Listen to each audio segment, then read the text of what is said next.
let's get to the records. Let's see All what right, you got in your let's see some collection. vinyl. Yeah. Let's see some vinyl. Let me tell you about this one. This is the one when I realized that these are now acid heads. Right. I happen to be myself on a psychedelic substance. Yeah. Hey, groovy. We went over to someone's house, and I'm just going, whoa, whoa. And I said, oh, new Beatles album, man, let me see it. And they showed me this, and I went, boing, because you could look into their eyes, and you knew these fellows had all ingested LSD. Doobie. When I saw that rubber-soled album cover and they're all looking down, you looked at them and went, uh-oh, these guys have been psychedelicized. Liverpool, the Mersey sound. A sound that means something different from what it did when Liverpool was just an important port. Because now, much to its surprise, the great northern city has got a new industry, as incongruous as the soot on its classical buildings.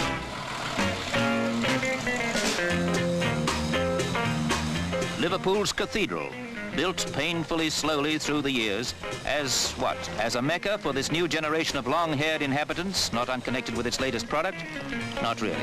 You'll find more of them gathered together in a gramophone record shop. Because anyway, the Liverpool kids have another cathedral, a cellar called the Cavern, where their new million-pound-a-year music started up.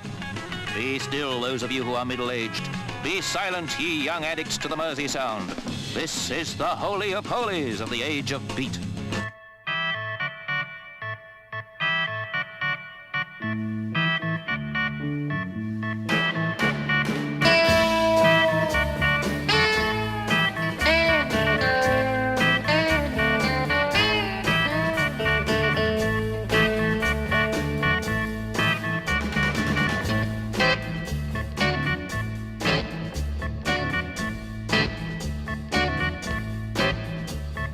Jojo was a man who thought he was a loner, but he knew it couldn't last.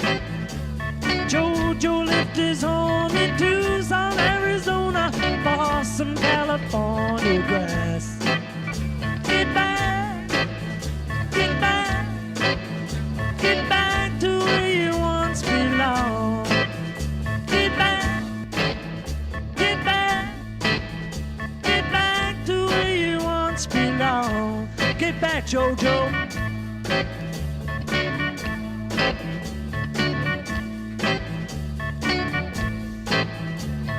Sweet Loretta Martin thought she was a woman, but she was another man.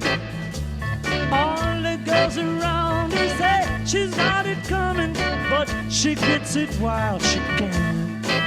Oh, get back, get back, get back to where you once belonged. Get back, get back, get back to where you once belonged. Get back, Loretta.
There are rumors around that this is Britain's revenge for the Boston Tea Party. 3,000 screaming teenagers are at New York's Kennedy Airport to greet, you guessed it, the Beatles. Before the Beatles became a worldwide pop phenomenon, they were only one part of a revolution brewing in the port town of Liverpool, England. Young musicians there absorbed the sounds coming from America and were about to embark on an invasion that would change the world of music. The headquarters for this operation was a small, dark, subterranean club called the Cavern. The Cavern was an old fruit warehouse right in the centre of Liverpool. When channeled through these 3 narrow brick tunnels which constituted the Cavern at the time, the sound was phenomenal. One way in, a narrow staircase, only one way out. A disaster waiting to happen. Unbelievable, funky, great times at the Cavern. It was very, very special. The crowds that suffered through the conditions at the Cavern were rewarded with witnessing the birth of a temple of rock. Set on the banks of the Mersey River, it was the first stop for new music and culture traveling across the Atlantic in the late 50s. Musically, when Elvis came out, and coming from Liverpool, all the rock records that all the guys in the Navy were bringing in. But before these new sounds arrived in England, the Cavern had firmly established itself as a jazz cellar. Open since 1957, the Cavern had little use for an upstart new beat. Used to have fights in Liverpool with bands because some of the drummers were trying to play jazz, and I said, no, rock and roll. Once rock and roll was played on the stage of the Cavern, there was no looking back. All of a sudden, rock and roll became very real, very simple, very energetic, very primitive in a way. One of the most popular bands to play the Cavern was, of course, the Beatles. But they weren't exactly the same band that would shake up the world of music only a few years later. By the time the Beatles became regulars at the Cavern, they did comprise of John and Paul McCartney and George Harrison of the subsequently legendary lineup. But the Beatles had long had problems attracting a drummer. It was because they were called upon to fulfill some bookings in Hamburg that they needed a drummer at short notice, and that was how they acquired Pete Best, another local boy.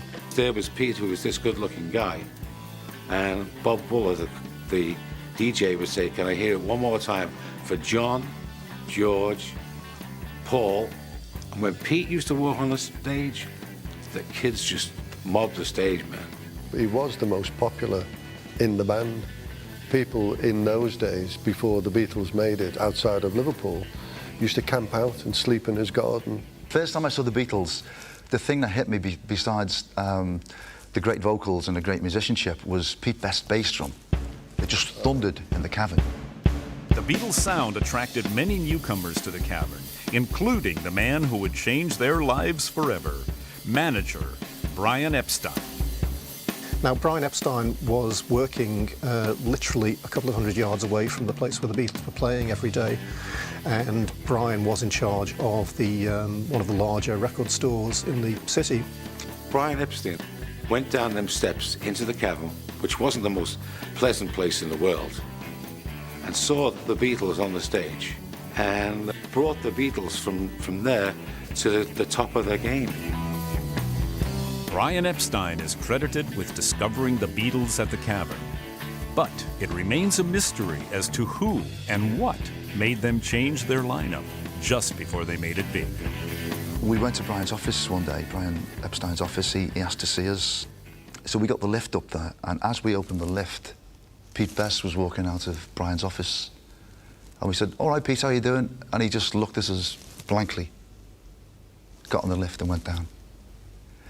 And then Brian's secretary came out and said, Tony, Billy, I'm sorry, Brian can't see you at the moment. He will explain later. Right? And we didn't find out for another couple of days that Pete had just been sacked, literally minutes before we went up.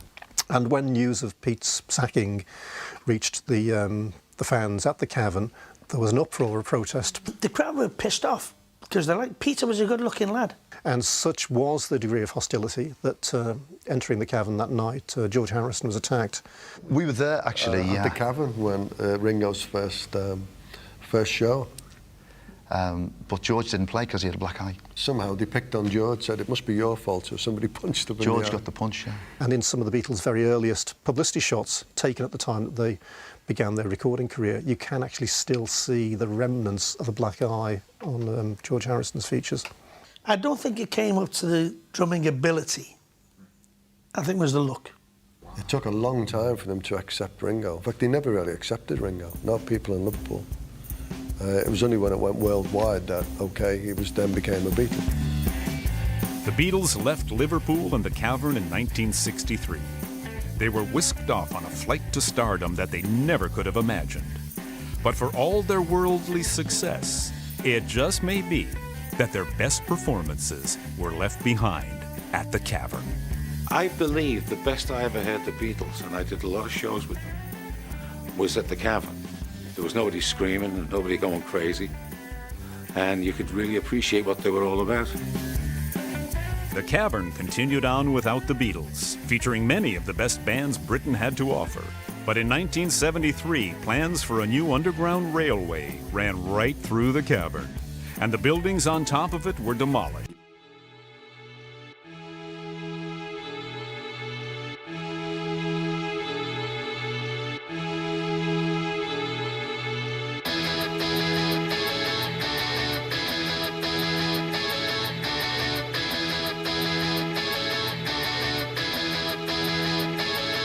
You know the day destroys the night, night divides the day. You know the day destroys the night, night divides the day. You know the day destroys the night, night divides the day. You know the day destroys the night, night divides the day. Try to run, try to hide, break on through to the other side, break on through to the other side, break on through to the other side, yeah. Break on through to the other side, break on through to the other side, break on through to the other side, yeah.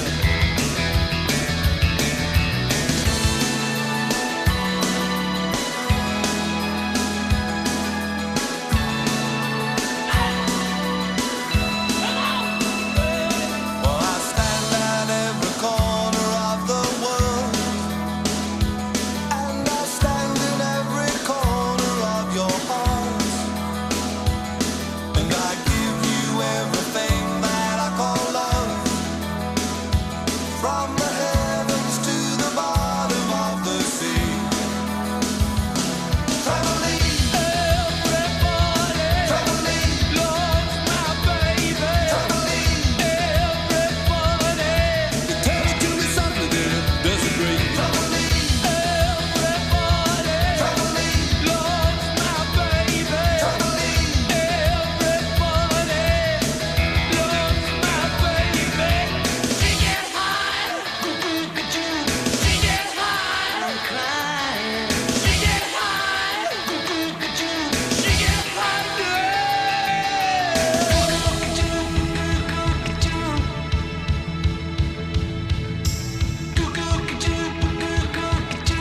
crying.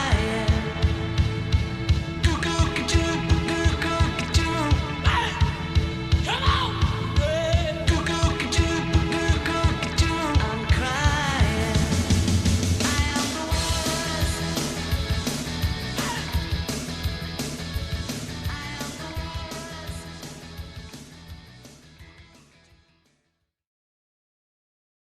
These are three pictures of Jim Morrison singing, I think it was in New York. The three pictures are so good, it's kind of hard to choose which one. So she didn't. She made a triptych and exhibited it like that. Again, there wouldn't have been an awful lot of light. It wasn't staged. This was just him on stage. She would just be in the audience.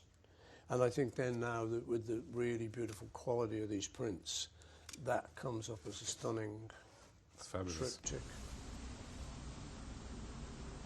The Doors I happened to photograph just because somebody said, oh, there's a really good group down at Ondine. So I went down there with my friend Danny, and I had no idea I was photographing future icons. But I loved his music. I loved him as a person. I loved all the Doors, actually, Ray and Robbie and John. In fact, the Doors were never popular till really after Jim's death. I mean, you look at the movie on the Doors, and it was nothing like that. You know, they had massive crowds, and Jim, it was none of that. I mean, they could barely get arrested, you know. In fact, he did get arrested, poor guy. But Jim Morrison, again, was a poet, not a sex object. And, I mean, I tell you, you saw how he grew a beard and got fat and everything. It was trying to say, look, I don't want the veneer. I want you to see what's in my heart. Yeah, I remember Jim coming over one day, and he was very agitated and really upset. And I, what's the problem? He was just down in the village, and he'd run into somebody he'd gone to school with. And he said he was a very unpopular, very fat, unattractive kid. And he said, and then he ran into this girl who was all over him, and he just couldn't handle it. You know, the fact that he was there as a kid, as a fat human being, and nobody wanted to know. Now he was starting to get known, and she was like... So again, it was the veneer, the outside that she was going for, not the person. And it really, really upset him. I don't just mean, hey, this is... He was upset. You could see he was very upset.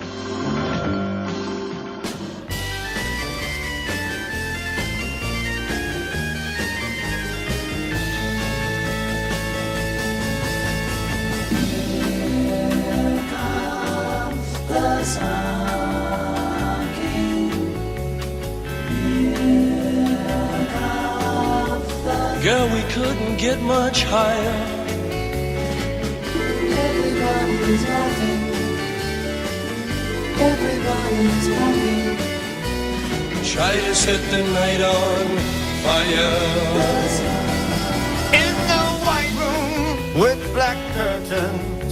No time to wallow in the mire. Black roof country, no gold patrons. And our love become a funeral pyre.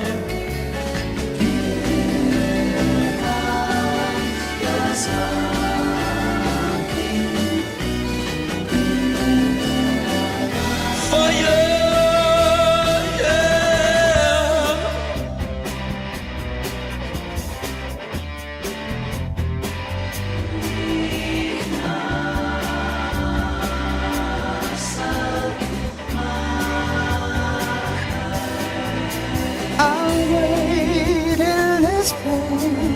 where the sun never shines.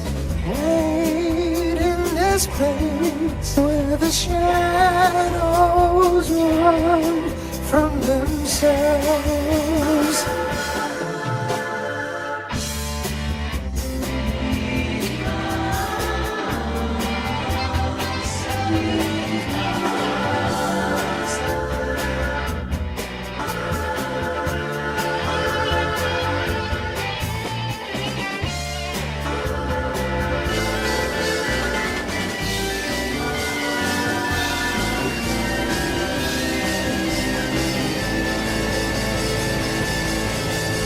The time to hesitate is through.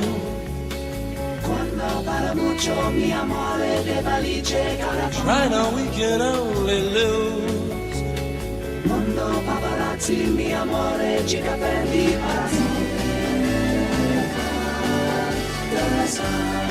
Light my fire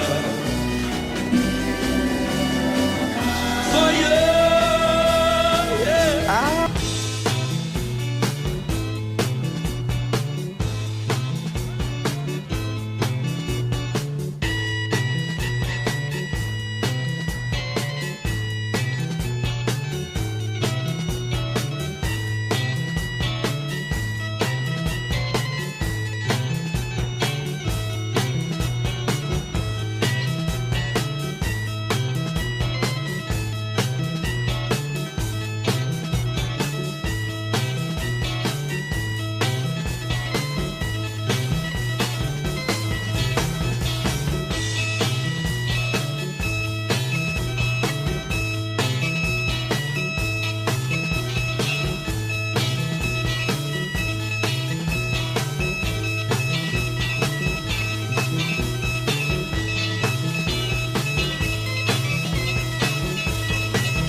the Cavern Club, the cauldron in which the right musical elements regrouped, fused and caught the imagination of the universe.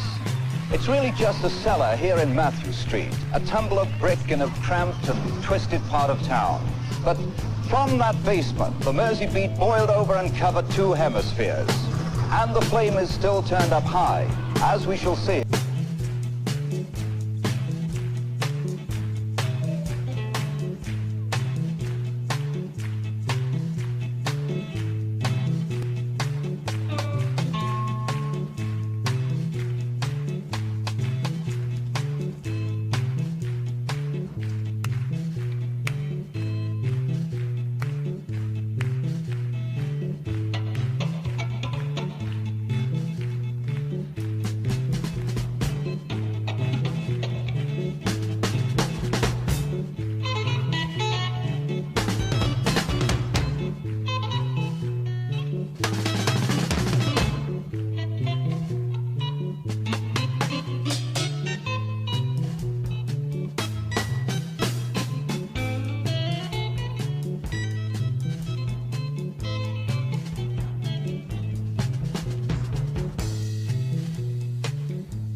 hesitate is through. No time to wallow in the mire. Try now, we can only lose. And our love become a funeral pyre. Come on, baby, light my fire. Come on, baby, light my fire. Try to set the night on. Here's a cue. You know that I would be a liar. Die with you. Girl, we couldn't get much higher. Come on, baby, light my fire.